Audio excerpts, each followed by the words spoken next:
안녕하세요. 연꽃이 시간입니다. 오늘은 온 우주가 기뻐했다는 부처님의 탄생 이야기를 들려드릴게요. 2500년 전 룸빈이 동산에서 일어난 기적적인 순간부터 시작됩니다. 기원전 6세기, 히말라야, 산맥의 웅장한 설봉들이 마치 천상의 보석처럼 반짝이는 그 아래에 카필라바스투라는 작은 나라가 있었는데, 이 나라는 비록 규모는 작았지만 지혜롭고 덕망 높은 통치자들로 인해 백성들이 평화롭게 살아가는 이상적인 왕국이었어요. 이 나라를 다스리는 정반왕은 석가족의 족장이자 왕으로서 뛰어난 정치적 능력뿐만 아니라 깊은 종교적 신념과 자비로운 마음을 가진 분이었는데, 그는 백성들을 친자식처럼 사랑했고 항상 그들의 행복과 안녕을 위해 밤낮으로 고민하며 최선을 다해 나라를 이끌어 나가고 있었어요.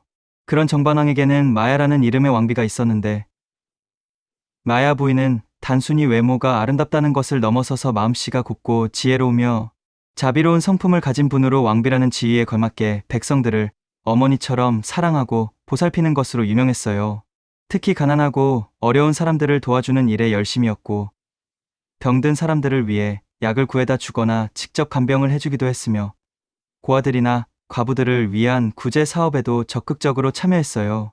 그래서 백성들은 마야 부인을 진심으로 존경하고 사랑했는데, 모든 사람들이 그녀를 자비로운 어머니라고 부를 정도였어요. 하지만 이렇게 완벽해 보이는 왕실에도 하나의 큰 근심이 있었는데, 그것은 바로 후계자 문제였어요.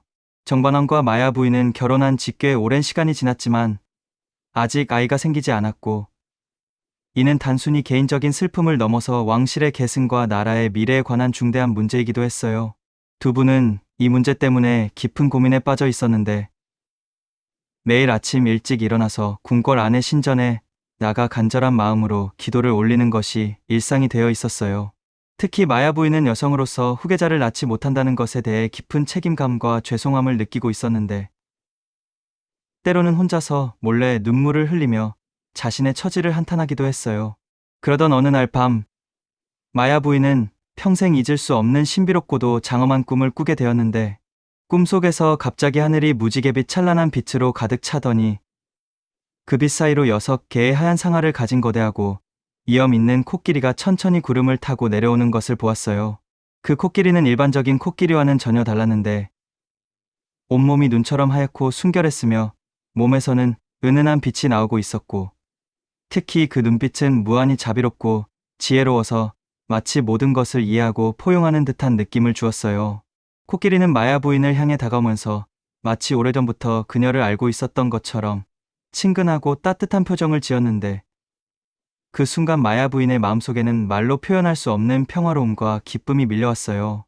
그리고 그 하얀 코끼리는 마야 부인의 오른쪽 옆구리를 향해 서서히 작아지면서 들어갔는데, 이 과정에서 마야 부인은 전혀 고통이나 불편함을 느끼지 않았고, 오히려 온 우주의 따뜻한 사랑이 자신을 감싸는 것 같은 무한한 행복감을 경험했어요. 코끼리가 완전히 들어간 후에는 마야 부인의 몸 전체가 황금빛 광명으로 빛나기 시작했고, 그 빛은 점점 밝아져서 결국 온 세상을 환하게 비추게 되었어요. 꿈에서 깬 마야 부인은 이 꿈이 범상치 않은 것임을 직감했는데, 꿈을 꾼 후에도 며칠 동안 그 신비로운 느낌이 사라지지 않았고, 마음속에는 설명할 수 없는 기대감과 확신이 자리 잡고 있었어요. 마야 부인이 그 신비한 꿈을 꾼 후 곧바로 임신 사실이 확인되었는데, 정반왕과 마야 부인의 기쁨은 말로 표현할 수 없을 정도였고, 온 나라가 축제 분위기에 휩싸였어요. 특히 정반왕은 나라에서 가장 지혜로운 점술사와 그람한 학자들을 불러 모아 마야 부인의 꿈에 대한 해석을 의뢰했는데, 학자들은 모두 한 목소리로 이것이 위대한 성자가 태어날 것을 알리는 길조라고 말했어요.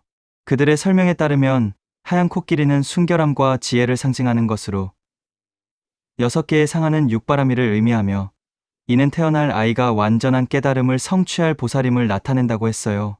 임신 기간 동안 마야 부인은 몸과 마음이 그 어느 때보다도 건강하고 평온했는데, 평소에 좋아하지 않던 음식도 맛있게 먹을 수 있었고 밤에도 깊고 편안한 잠을 잘 수 있었어요. 더욱 신기한 것은 임신 중에도 전혀 입덧이나 다른 불편함이 없었다는 것이었는데, 오히려 전보다 더 아름다워지고 광채가 났으며 항상 미소를 띠고 있어서 주변 사람들도 그 변화를 신기하게 여겼어요.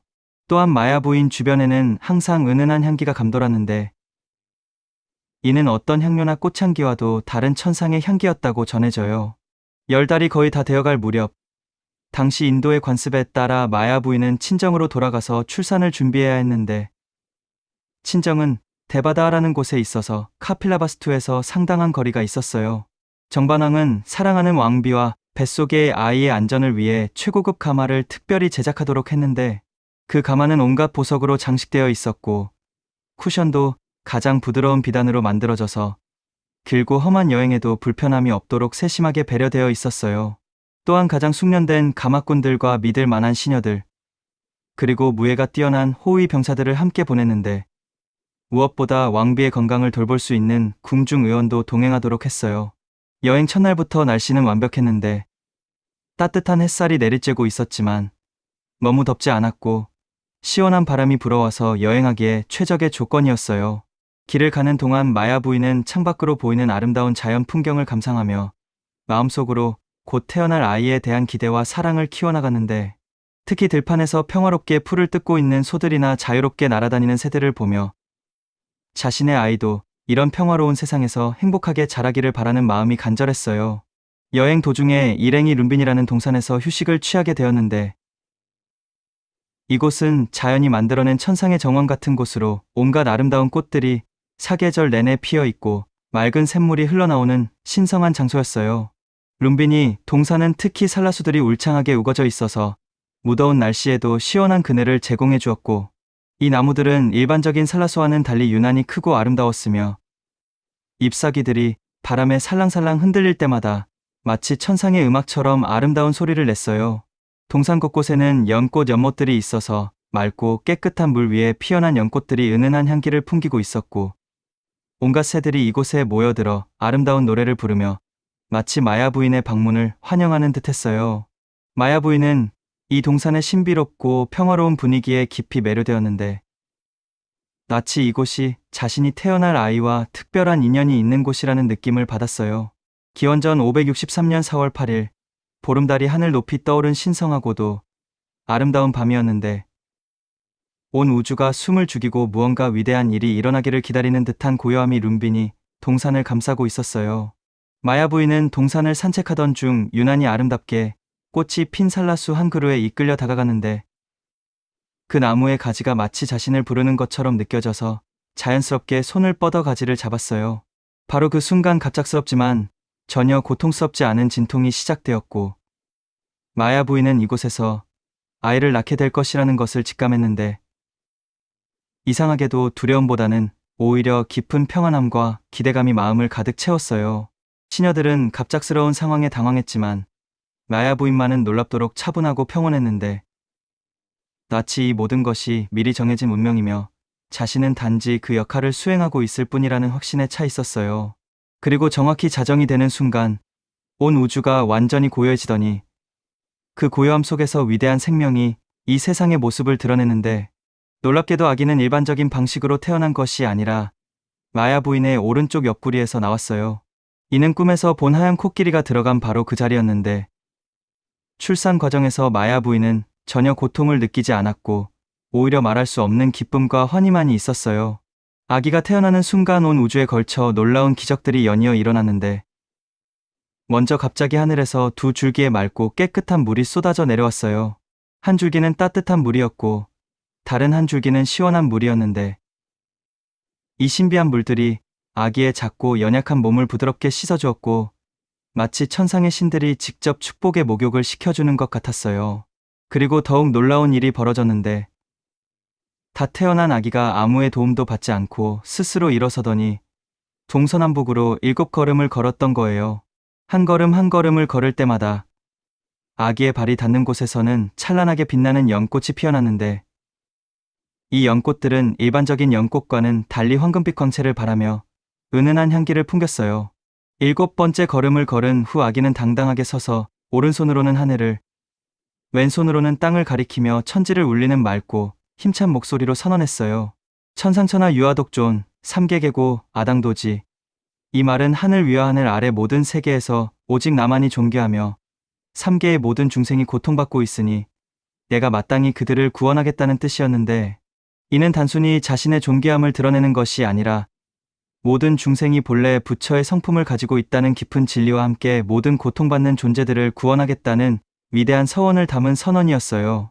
이 순간 온 우주가 환희로 가득 찼고 모든 생명체들이 기쁨으로 떨었으며 천상의 신들은 하늘에서 색색의 꽃비를 내려 축복했고 용왕들은 감로수를 뿌려 경의를 표했어요. 땅 위의 모든 꽃들이 일제히 피어났고 나무들은 때가 아닌데도 열매를 맺었으며 새들은 가장 아름다운 노래를 불러 축하했고 바람도 가장 부드럽고 향긋하게 불어와서 이 신성한 탄생을 축복했어요. 심지어 맹수들도 이날만큼은 서로를 해치지 않고 평화롭게 지냈으며 병든 자들은 치유되고 슬픈 자들은 위로받는 기적이 곳곳에서 일어났어요. 이 모든 현상들은 부처님의 탄생이 단순히 한 개인의 출생이 아니라 온 우주적인 의미를 가진 위대한 사건임을 보여주는 것이었는데 무량겁 동안 중생구제를 위해 준비해온 보살이 마침내 이 세상에 나타났음을 알리는 신호였어요. 태자가 태어났다는 소식을 들은 정반왕은 기쁨을 감추지 못했는데 궁궐에서 기다리고 있다가 급히 룸비니로 달려가서 자신의 아들을 처음으로 품에 안게 되었어요. 왕이 아기를 안는 순간 느낀 것은 단순한 부성애를 넘어서는 경외감이었는데 아기의 온몸에서 발산되는 신성한 기운과 평범한 신생아와는 전혀 다른 위험 있는 모습을 보며 이 아이가 범상치 않은 존재임을 직감할 수 있었어요. 특히 아기의 몸에는 32가지의 대인상과 80가지의 수영호가 뚜렷하게 나타나 있었는데 이는 오직 위대한 성인이나 전륜성왕만이 가질 수 있는 특별한 신체적 특징들이었어요. 대인상 중에는 정수리가 둥글게 솟아있는 육개상, 이간에 빛나는 백호상, 손가락과 발가락 사이에 물갈퀴 같은 막이 있는 수족지가망상, 그리고 발바닥에 1000개의 바퀴살을 가진 바퀴 모양이 새겨진 조카천복륜상 등이 있었어요. 정반왕은 이 신비로운 아들에게 시따르타라는 이름을 지어주었는데 이는 모든 뜻을 이룬 자 또는 목적을 달성한 자라는 의미로 아기가 장차 무엇을 하든지 완전하게 성취할 것이라는 기원을 담은 이름이었어요. 왕은 마음속으로는 이 아들이 자신의 뒤를 이어 더욱 위대한 왕이 되어 온 세상을 통치하기를 간절히 바랐는데 학자들의 예언에서 들은 출가하여 부처가 될 가능성에 대해서는 가능한 한 생각하지 않으려고 했어요. 하지만 아기를 볼 때마다 느껴지는 그 신성함과 초월적인 분위기는 이 아이가 단순한 세속적 권력자로 머물지 않을 것이라는 예감을 지울 수 없게 만들었어요. 태자가 태어난 지 며칠 후 히말라야의 깊은 산속에서 오랜 세월 수행을 해온 아시타라는 늙은 선인이 궁궐을 찾아왔어요. 아시타 선인은 이미 100살이 넘은 나이였지만 여전히 정신이 맑고 지혜로웠으며 특히 미래를 내다보는 천안통을 가지고 있어서 멀리 있는 일들도 환히 볼 수 있었던 분이었어요. 선인은 태자가 태어날 때 온 우주에 일어난 여러 가지 기이한 현상들을 산속에서 목격했는데 하늘에서 오색 찬란한 빛이 번쩍이고 천상에서 음악 소리가 들려오며 모든 신들이 환호하는 소리까지 들을 수 있었어요. 또한 선인의 명상 중에 미래의 환상이 나타나는데 한 위대한 성자가 깨달음을 얻고 무수한 중생들을 구원하는 장면을 보았던 거예요. 정반왕이 태자를 데려오자 아시타 선인은 아기를 무릎 위에 올려놓고 자세히 살펴보기 시작했는데 태자의 몸에 나타난 대인상들을 하나하나 확인하면서 깊은 감탄과 경외심을 금치 못했어요. 선인은 특히 태자의 눈을 유심히 들여다보았는데 그 맑고 깊은 눈동자 속에서 무한한 자비와 지혜의 빛을 발견할 수 있었고 이는 범상한 인간이 가질 수 있는 것이 아니라 오직 부처만이 가질 수 있는 특별한 광명이었어요.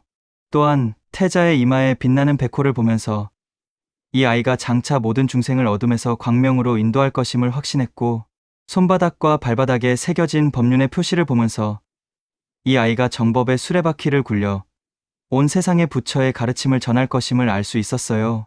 그런데 갑자기 아시타 선인의 눈에서 눈물이 흘러내리기 시작했는데 처음에는 기쁨의 눈물인 줄 알았던 정반왕은 선인이 계속 울자 놀라서 그 이유를 묻게 되었어요. 아시타 선인은 눈물을 닦으며 설명했는데 이 아이는 분명히 부처가 될 것이라고 온 세상의 고통받는 중생들을 구원할 위대한 성자가 될 것이라고 예언했어요. 선인은 태자의 미래에 대해 상세하게 설명했는데 이 아이는 젊었을 때 세상의 고통을 목격하고 출가하여 6년간의 고행을 겪은 후 보리수 아래에서 완전한 깨달음을 얻을 것이라고 했어요. 그리고 깨달음을 얻은 후에는 45년 동안 온 인도를 다니며 무수한 중생들에게 해탈의 길을 가르쳐 줄 것이며 그의 가르침은 시간과 공간을 초월해서 영원히 전해져 내려갈 것이라고 예언했어요. 하지만 선인이 우는 이유는 기쁨 때문이 아니라 안타까움 때문이었는데, 자신의 나이가 이미 너무 많아서 이 아이가 성장해서 부처가 되고 설법하는 모습을 직접 볼 수 없을 것이라며 깊은 유감을 표했어요. 선인은 자신이 평생 기다려온 것이 바로 이런 위대한 부처의 출현이었는데, 정작 그 순간을 목격하지 못하고 세상을 떠나야 한다는 것이 너무나 아쉽다고 말했어요. 이 말을 들은 정반왕은 복잡한 심경이 되었는데, 한편으로는 아들이 위대한 성자가 될 것이라는 예언이 자랑스럽고 기뻤지만, 다른 한편으로는 아들이 출가해서 왕위를 포기할 수도 있다는 가능성 때문에 깊은 걱정에 빠지게 되었어요. 마야 부인의 인멸과 마하파자파티의 양육. 태자를 낳은 지 일주일 후, 마야 부인에게는 예상치 못한 변화가 일어나기 시작했는데, 출산 직후에는 아무런 문제가 없었던 몸이 갑자기 허약해지면서 이상한 증상들이 나타나기 시작했어요. 하지만 이것은 일반적인 산후병과는 달랐는데, 마야 부인의 얼굴에는 여전히 평온한 미소가 깃들어 있었고, 고통스러워하기보다는 오히려 어떤 사명을 완수했다는 듯한 만족감과 기쁨이 넘쳐나고 있었어요. 궁중 의원들이 아무리 정성껏 치료해도 마야 부인의 몸은 점점 더 허약해져만 갔는데, 이는 부처의 어머니가 될 만큼 순수하고 거룩한 존재는 그 숭고한 사명을 완수한 후에는 이 속세에 오래 머물 수 없다는 우주적 법칙 때문이었어요. 마야 부인은 자신의 상황을 누구보다도 잘 알고 있었는데, 이것이 질병이 아니라 자신의 역할이 끝나가고 있음을 의미한다는 것을 깨달았어요. 그래서 마야 부인은 남은 시간 동안 태자와 함께 보내는 모든 순간을 소중히 여겼는데, 아기를 품에 안고 있을 때마다 무한한 사랑과 축복의 기운을 전해주려고 노력했어요. 특히 태자에게 젖을 먹이는 시간에는 단순히 영양분만을 전해주는 것이 아니라 자신의 모든 사랑과 지혜, 그리고 자비로운 마음을 함께 전해주고 있다고 느꼈어요. 마야 부인은 또한 태자의 미래에 대해서도 깊이 생각했는데, 아시타 선인의 예언을 통해 자신의 아들이 얼마나 위대한 사명을 가지고 태어났는지 알고 있었기 때문에 그 무거운 책임감을 느끼면서도 한편으로는 자랑스러운 마음을 갖고 있었어요. 임종을 며칠 앞둔 어느 날, 마야 부인은 태자를 마지막으로 품에 안고 간절한 마음으로 당부의 말을 전했어요. 나의 소중한 아들아, 얘가 이 세상에 온 것은 단순히 한 개인으로서 행복을 누리기 위함이 아니란다. 너는 온 세상에 고통받는 모든 중생들을 구원하라는 위대한 사명을 가지고 태어났으니 그 숭고한 뜻을 잊지 말고 반드시 실현하기를 바란다. 마야 부인은 또한 태자가 장차 겪게 될 여러 가지 시련과 어려움들에 대해서도 미리 알고 있었기 때문에 어떤 고난이 닥쳐도 굴복하지 말고 끝까지 자비와 지혜의 길을 걸어가기를 당부했어요. 그리고 마지막으로, 비록 내가 내 곁에 있어서 직접 돌보아 줄 수는 없지만 언제나 하늘에서 너를 지켜보며 응원할 것이니 외롭다고 생각하지 말 거라고 말하며 평안한 미소를 지었어요. 마야 부인이 세상을 떠난 후 태자는 이모이자 마야 부인의 동생인 마하파자파티의 손에서 자라게 되었는데, 마하파자파티는 언니인 마야 부인 못지않게 자비롭고 지혜로운 분이었어요. 마하파자파티는 태자를 단순히 조카로서가 아니라 친아들보다도 더 사랑하며 정성껏 돌보았는데, 특히 마야 부인의 유언을 잊지 않고 태자가 장차 위대한 사명을 완수할 수 있도록 최선을 다해 교육하고 보살폈어요. 태자 역시 이모를 친어머니처럼 따랐는데, 비록 생모와의 추억은 많지 않았지만 마하파자파티의 사랑을 통해 모성애의 따뜻함을 충분히 느낄 수 있었어요. 그런데 태자는 어려서부터 다른 아이들과는 확연히 다른 면모를 보였는데, 일반적인 아이들이 좋아하는 장난감이나 놀이에는 별로 관심을 보이지 않았고, 대신 자연을 관찰하거나 깊은 생각에 잠기는 일을 더 좋아했어요. 특히 나무 그늘 아래 앉아서 명상하는 듯한 자세로 오랜 시간을 보내는 것을 즐겼는데, 그때의 태자 모습은 마치 어른의 영혼이 아이의 몸에 들어있는 것 같았다고 전해져요. 또한 태자는 어려서부터 모든 생명체에 대한 깊은 자비심을 보였는데, 작은 벌레 하나라도 해치는 것을 싫어했고, 동물들이 서로 싸우거나 사람들이 동물을 학대하는 것을 보면 깊은 슬픔을 표했어요. 시다르타 태자의 탄생은 단순히 한 개인이 이 세상에 온 것을 넘어서서 온 우주의 역사에서 가장 중요하고 의미 있는 사건 중 하나였는데, 이는 무량격 동안 모든 중생의 구원을 위해 끊임없이 수행하고 공덕을 쌓아온 한 위대한 보살이 마침내 부처가 되기 위해 최후의 생에 나타난 것이었어요. 부처가 되기 위해서는 단순히 개인적인 깨달음을 얻는 것만으로는 충분하지 않고 모든 중생을 구원할 수 있는 무한한 자비심과 지혜, 그리고 그것을 실현할 수 있는 방편력을 완전히 갖추어야 하는데, 태자는 이미 전생들을 통해 이 모든 조건들을 완성한 상태에서 태어났어요. 그래서 룸빈이 동산에서 일어난 모든 기적들은 이 탄생이 얼마나 특별하고 신성한 것인지를 온 우주에 알리는 증거였던 거예요. 특히 태자가 태어나면서 선언한 천상천하 유아독존이라는 말은 여러 가지 깊은 의미를 담고 있었는데, 표면적으로는 자신만이 가장 존귀하다는 뜻으로 보일 수 있지만 실제로는 모든 중생이 각각 유일무이한 존재로서 동등하게 존귀하다는 불교의 근본 사상을 담고 있었어요. 이는 당시 인도 사회를 지배하고 있던 카스트 제도에 의한 신분 차별과 그람한 계급의 특권 의식의 정면으로 도전하는 혁명적인 선언이었는데, 나중에 부처가 되어 전개하실 중생평등 사상의 출발점이기도 했어요. 또한 3계 계고 아당구지라는 후반부는 3계의 모든 중생이 고통받고 있으니 자신이 그들을 구원의 길로 인도하겠다는 대자대비의 서원을 나타낸 것으로, 이는 개인의 해탈을 넘어 일체 중생의 구원을 추구하는 대승불교 정신의 근원이라고 할 수 있어요. 태자가 7걸음을 걸으며 발밑에 연꽃이 피어난 것도 단순한 기적이 아니라 깊은 상징적 의미를 담고 있었는데, 7이라는 숫자는 불교에서 완전함을 나타내는 수이고, 연꽃은 더러운 진흙 속에서도 깨끗하고 아름다운 꽃을 피우는 것처럼 번뇌와 고통으로 가득한 현실 속에서도 청정한 깨달음을 얻을 수 있다는 의미를 담고 있어요. 따라서 태자의 발걸음마다 연꽃이 피어나는 것은 부처의 가르침이 전해지는 곳마다 중생들의 마음속에 깨달음의 꽃이 필 것이라는 예언이었고, 실제로 후에 부처가 되어 설법하실 때마다 수많은 사람들이 깨달음을 얻는 것으로 이 예언은 그대로 실현되었어요.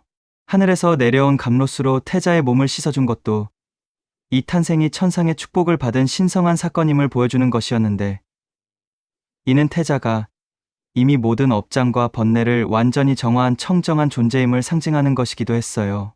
또한 온갖 꽃들이 일제히 피어나고 새들이 아름다운 노래를 부르며 바람이 향긋하게 불어온 것은 자연 전체가 이 위대한 탄생을 환영하고 축복한다는 의미였는데, 이는 부처의 가르침이 단순히 인간만을 위한 것이 아니라 모든 생명체와 자연 전체의 조화와 평화를 추구하는 것임을 나타내는 예언이기도 했어요.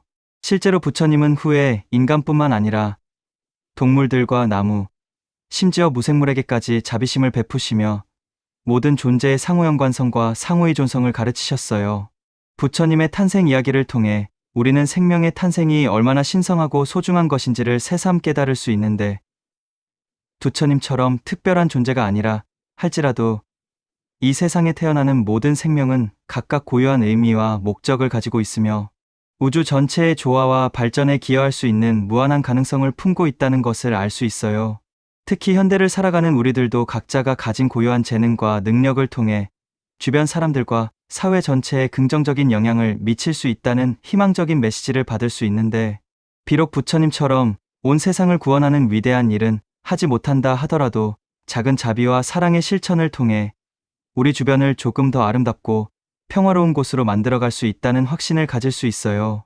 또한 마야 부인이 꾼 하얀 코끼리 꿈은 우리에게도 중요한 시사점을 주는데, 때로는 우리 삶에도 예상치 못한 놀라운 기회나 변화가 찾아올 수 있으며, 그런 순간들을 알아차리고 받아들일 수 있는 열린 마음과 준비된 자세를 갖는 것이 얼마나 중요한지를 깨닫게 해줘요.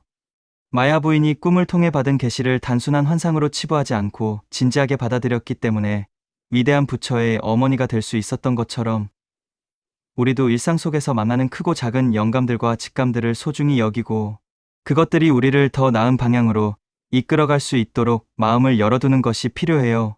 아시타 선인이 태자의 미래를 예언한 것은 우리에게도 서로의 가능성을 믿고 격려해주는 것의 중요성을 가르쳐주는데, 때로는 당사자보다도 주변 사람들이 그 사람의 잠재력을 먼저 알아보고 응원해주는 경우가 있으며, 이런 따뜻한 관심과 격려가 한 사람의 인생을 완전히 바꿀 수 있는 힘을 가지고 있다는 것을 보여줘요. 특히 어린이들이나 젊은 사람들을 대할 때 그들 안에 숨어있는 무한한 가능성을 믿어주고 그것을 발현할 수 있도록 도와주는 것이 얼마나 의미 있는 일인지를 깨달을 수 있어요. 또한 아시타 선인이 자신은 부처님의 위대한 모습을 직접 볼 수 없다며 아쉬워한 것은 우리에게 현재의 소중함을 일깨워주는데, 지금 이 순간 우리 곁에 있는 사람들과 경험들을 소중히 여기고 감사하는 마음을 가져야 한다는 교훈을 줘요. 부처님이 태어나실 때 온 우주가 환희로 가득 찼던 것처럼 우리도 새로운 생명의 탄생과 새로운 가능성의 시작을 진심으로 축복하고 환영할 수 있는 넓고 따뜻한 마음을 가져야 한다고 생각해요. 그리고 천상천하 유아독존의 진정한 의미처럼 우리 각자가 이 세상에서 유일무이하고 소중한 존재라는 것을 잊지 않고, 동시에 다른 모든 사람들도 똑같이 존귀하고 소중한 존재라는 것을 인정하며 서로를 존중하고 사랑하는 마음으로 살아간다면 이 세상이 더욱 아름답고 평화로운 곳이 될 수 있을 거라는 희망을 가져봐도 좋을 것 같아요. 오늘 부처님의 탄생 이야기가 여러분의 마음에 깊은 감동과 영감을 주었기를 바라며, 우리 모두가 각자의 자리에서 작은 부처가 되어 주변에 자비와 사랑의 빛을 전할 수 있기를 기원합니다. 연꽃의 시간과 함께 부처님의 마음으로 세상 속으로 들어가 봅시다. 감사합니다.